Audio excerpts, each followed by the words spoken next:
Brilliance Audio presents the unabridged recording of The Beast of Calatrava, a Foreworld SideQuest, by Mark Teppo, performed by Luke Daniels.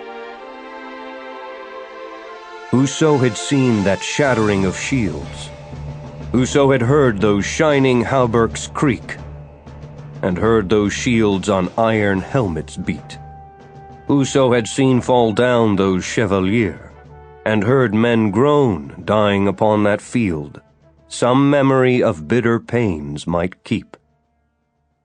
The Song of Roland. 1. I am not a mountain goat, Brother Lazaire, The rounder of the two priests complained as they skirted a wash of loose rock, detritus left in the wake of the ice and stone that had once flowed down the mountains into the valley behind them. Yes, Brother Crespin, the first priest replied, much like last week when you informed me you were not a badger. He paused, glancing back at his companion. Crespin stopped several steps behind Lazaire and leaned forward, one elbow on a knee, trying to catch his breath. They had been climbing for more than an hour now, and the camp below was small enough that it could be obscured with an outstretched hand. The bowl of the cirque was filled with a lush forest, and on their left a silver cascade of water tumbled down.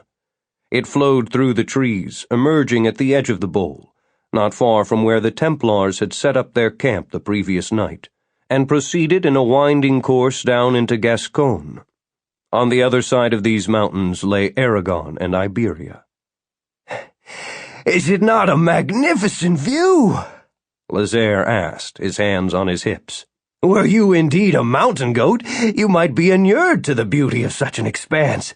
But how fortunate is it that you are not?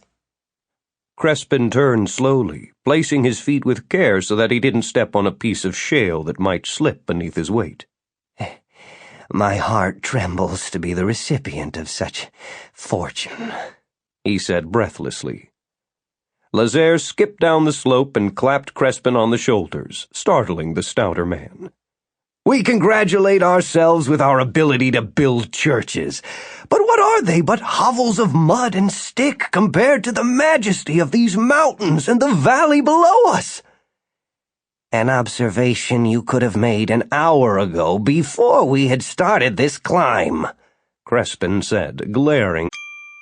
Sample complete. Ready to continue?